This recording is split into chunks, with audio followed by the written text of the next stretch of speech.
రోజుకి 100 రూపాయల ఖర్చుతో ఈ మహాలయ పక్షాల్లో మీ పితృదేవతలకు కాశీ మహాక్షేత్రంలో సెప్టెంబర్ 8 నుండి 21 వరకు జరిగే తిలాహోమంలో పాల్గొనండి. నమస్కారం, సుమన్ టీవీకి స్వాగతం. నేను మానస. ఈ రోజు మనతో పాటు ఉన్నారు ప్రముఖ ఆధ్యాత్మికవేత్త టీకేవి రాఘవన్ గారు. వారితో మాట్లాడదాం. గురుగారు నమస్కారం అండి. నమస్కారం.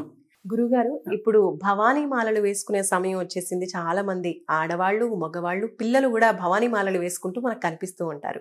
అలాంటిది మరి భవానీ మాలలు విశిష్టత గురించి, అలాగే భవానీ మాల వేసుకోవాలంటే కనుక ఎలాంటి నియమాలు పాటించాలి, ఇంకా భవానీ మాల వేసుకుంటే ఎలాంటి ఫలితం ఉంటుందో తెలియచేయండి. చాలా సంతోషమా. వాళ్ళ నమ్మకాలకి వాళ్ళ పద్ధతులకి మనసారా నమస్కరిస్తున్నాను. తెలుగునాట హనుమాన్ చాలీసా ఎప్పటి నుంచి చదివారో మీకు ఏమన్నా అవగాహన ఉంటే ఆశ్చర్యపోతారు. ఒకప్పుడు దక్షిణ భారత హిందీ ప్రచార సభ అని ఉండేది. ఒకప్పుడు అంటే హిందీ నేర్చుకోవాలి కన్నా 1940 ప్రాంతాల్లో పెట్టారు. ఆ తర్వాత కొన్నాడు పోతే హైదరాబాద్ హిందీ ప్రచార సభ కూడా వచ్చింది ఒకటి. తర్వాత వేరే కారణం చేత హిందీ మీద దృష్టి పక్క వెళ్ళిపోయింది. సెకండ్ ఇయర్ సాంస్క్రిట్ అది అల్లా పెట్టిన రోజుల్లో తెలుగునాట తులసీదాసు రామాయణానికి ప్రఖ్యాతి వచ్చింది. అది కూడా కొన్నిళ్ళకి. హనుమాన్ చాలీసా కూడా అలాగే వచ్చింది. అలా మొదలైంది. మరి అయ్యప్ప స్వామి పూజలు ఎప్పటి నుంచి వచ్చాయి తెలుగునాట? మరి అంతకుముందు లేవే. 62 ప్రాంతాల్లో మొదలైంది అది. మిగిలిన రాష్ట్రాల నుంచి అయ్యప్ప మాలలు వేసుకున్న వాళ్ళకంటే కూడా తెలుగు రాష్ట్రాల్లో విపరీతమైపోయారు. మరి ఇప్పుడు ఎందుకు తగ్గిందమ్మా అది? అలాగే ఇంకోటి ఉంది, సంతోషీమాత వ్రతం వినుంటారు మీరు. ఒకప్పుడు ఎంత గొప్పగా ఉండేది. సీడీలు, క్యాసెట్లు అన్నీ కూడా వచ్చి సినిమాలు కూడా తీశారు. తప్పని నేను అంటలేదమ్మా. సంతోషీమాత మరి పాండురంగ విఠలుడి ఒక స్టేజ్ వచ్చి ఆగిపోయింది. అది సినిమాలో వచ్చింది. సినిమా విడిగా వచ్చి అంటే ఇది ఎందుకు చెప్తానంటేనమ్మా, ఉత్తప్పుడేమో 33 దేవతలు దేనికండి పల్లెదమరికి అంటారు ప్రతివాడును. మరి ఇంతమంది దేవతారాధన తప్పని అంటలేదు. ఈ దేవతారాధన వేలం వెర్రిగా మొదలుపెట్టారు. అలాగే హనుమాన్ దీక్ష అన్నది ఎక్కడా లేదు. ఎక్కడుందది? కలకత్తా ప్రాంతంలో భవానీ దీక్ష, కాళీ దీక్ష అక్కడ ఉంది. అసలు దీక్షా శబ్దానికి అర్థం ఏమిటి అడగండి. జతి క్లేశ కర్మాదీన్ యజుర్వేదంలో మంత్రం ఉంది. బ్రహ్మగారు తపస్సు చేస్తూ సృష్టించట. మనుషులు సృష్టించలేకపోయాడు. ఏమైంది, ఎలా వచ్చింది అనుకున్నట్ట. నేను పట్టిన దీక్షలో దోషం ఉంది అని గమనించాడు. అందుకని అలా అక్కడికి తగ్గట్లేదు. చివరికి పరమశివుడు ఆవిర్భవించిన తర్వాత ఓహో సృష్టి జరగాలంటే ఆడామగా ఉంటే తప్ప జరగదా.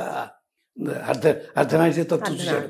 అప్పుడు కుడి బుధ మీద కొట్టుకుంటే ఓ అబ్బాయి పుట్టాడు, ఎడమ బుధ మీద కొట్టుకుంటే ఓ అమ్మాయి పుట్టింది. మీ ఇద్దరు వాయిన్ చేసి చేయండి అన్నాడు. అందుకని ఈ స్వయంభూమనువు ఆవిడ శతరూప మహాతల్లి.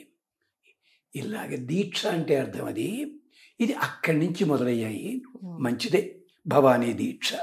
భవానీ శబ్దానికి అర్థం ఏమిటి ఎప్పుడైనా గమనించావా? అది గమనించటల్లా. ఎవరా భవానీ? పార్వతీదేవి. ఎందుకు ఆవిడికి భవానీ ఎందుకు పేరు పెట్టారు? బవుడు ఆయన కదా. భవానీ ఎందుకని? పార్వతీదేవిని ఒకప్పుడు దక్ష ప్రజాపతి కూతురుగా పుడితే పరిణయం చేశాడు. కానీ విధి విధానం పాటించలేదు. ఆవిడే చెప్పింది. ముహూర్తంలో ఇచ్చేశాడు. అందుకని ఆవిడ శరీరం వదిలిపెట్టాల్సి వచ్చింది. ఆవిడ పార్వతిగా పుట్టిన తర్వాత ఆయన కబురంపించింది. నేను నీకు తెలుసున్నదాన్నే మా నాన్న తప్పు చేశాడు. ఆ తప్పు మా హిమవంతుడు చేయకూడదు. అంచేత నువ్వు వచ్చి రాయబారం నడిపించు, పెళ్లి చూపులు ఏర్పాటు చెయ్యి, పాణిగ్రహణం చెయ్యి. ఇది కుమార సంభవంలో ఉంది, పురాణాల్లో ఉంది. అందుకని ఆయన సప్తర్షులు భవానీ దీక్ష కోసం చెప్తాను మీవంతా నేను. అందుకని ఆవిడ కాస్త భవానీ అయ్యింది. భవానీ దీక్ష అంటే ఏం చేయాలన్నమాట?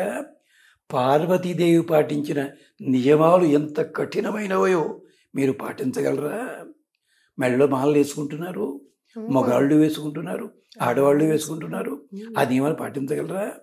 ఆవిడ ఉపవాసం ఉంటుంటే పెద్దలు అన్నట్ట మా అన్నట్ట ఆవిడ్ని. తప్పిది ఉమా అయింది ఆవిడ. ఆఖరికి నేల మీద రాలిపడ్డ ఆకులు కూడా తినడం మానేసింది. నా పర్ణ భక్ష అపర్ణ అయ్యింది ఆవిడ.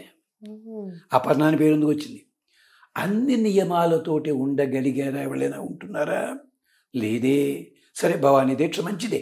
అంటే ఏమిటి? ఆడవాళ్ళు పాటించినట్టయితే వాళ్ళకి చక్కటి కోరిక నెరవేరడము, మంచి భర్త దొరకడము, ఆరోగ్యం అన్నీ ఉన్నాయి. ఇది ఇలాంటిది ఒక ఫెస్టివల్ ఉంది, ప్యూరిటీ అండ్ ఫెర్టిలిటీ అని చెప్పి గ్రీక్ రోడ్ అక్కడ ఉంది ఆదాయం. దాన్ని భవానీమాల వేసుకుంటున్నారు. ఇప్పుడు ఒక్క మాట అడుగుతాను. భవానీమాల వేసుకుని 15 రోజుల 40 రోజుల ఉంటుంది. అది అవ్వగానే పాత అలవాట్లన్నీ మొదలైపోతున్నాయి. ఇంట్లో మొగుడిని పట్టు చెడామడా తిట్టేవాళ్ళు కూడా భవానీమాల వేసుకుని, అంటే అలాగా మరి ఆ పాపం ఎక్కడికి పోతుంది? మాల వేసుకోవడం సరి. మాల అంటే అర్థం ఏమిటి? మా లాతి. మా అంటే సంపద, సంపద తెచ్చుకున్నది. ఎందుకు మాల ధరించాలి అంటే నేను ఫలానా సంబంధిని. హనుమంతుడు ఉన్నాడు, ఎవడు గుర్తుపట్టలే. ఎలాగ నాకు బ్యాడ్జీ లేదు, ఆధార్ కార్డు లేదు అనుకుంటున్నట్ట. చివరికి ఏమన్నాడు? దాసోహం కోసలేంద్రస్య రామస్య, నేను రాముడి దాసుడయ్యా అని చెప్పడంలో ఉన్న గర్వం చూసేసరికి ఓహో ఇతను అదే గుర్తుపెట్టారు వాళ్ళంతా. అది విశేషం అక్కడ. మాల అంటే అర్థం ఏంటనమాట? గుర్తు. సన్యాసులు ఒక రకంగా ధరించాలి. ఇలా అంటే భవానీ మాల వేసుకుంటే తప్పేం లేదమ్మా, వేసుకోండి. శ్రద్ధగా అమ్మవారి స్తోత్రాలు చదవండి. ఇష్టం వచ్చినట్టు చదవకండి. చాలా చోట్ల వింటుంటాం మేము. లలితా సహస్రంలో ఎక్కడ పదములు ఆపకూడదు అక్కడ ఆపుతున్నారు. సంసార పంక నిర్మగ్న సముద్ధరణ పండిత, ఇది పదం. వీళ్ళు ఎక్కడ సంసార పంక నిర్మగ్న సముద్ధరణ పండిత, ఆవిడ సంసారంలో పడి ఉంటుందా? దుష్ట దూర దురాచార శమని అని ఉంటుంది అక్కడ. దుష్ట దూర కరెక్టే, దురాచార ఆవిడ దురాచారంలో ఉంటుందా? ఇలాంటివి చాలా ఉన్నాయి పదాలు. ఇలాగ చదవకండి దయచేసి.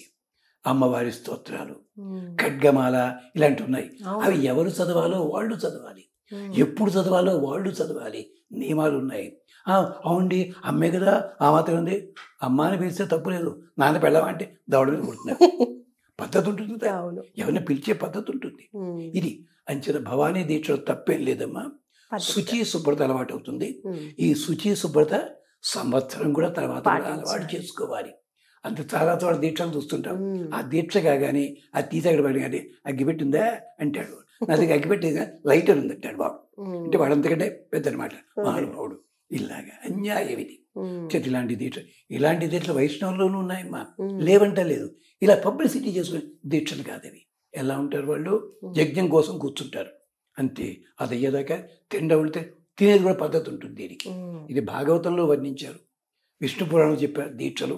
అంటే అది గుర్తు పెట్టుకోండి అంతే తప్ప ఏమిటోనమ్మా ఆకలితో చచ్చిపోతున్నాను ఏ దీక్ష పడుతుందో ఏమిటో తిట్టుకుంటూ దీక్షను నీకు. అందుకనే ద్యతి క్లేశ కర్మాదీన్, నువ్వు చేస్తున్నప్పటికి వచ్చే కష్టాలను తలుచుకోవద్దు దయచేసి.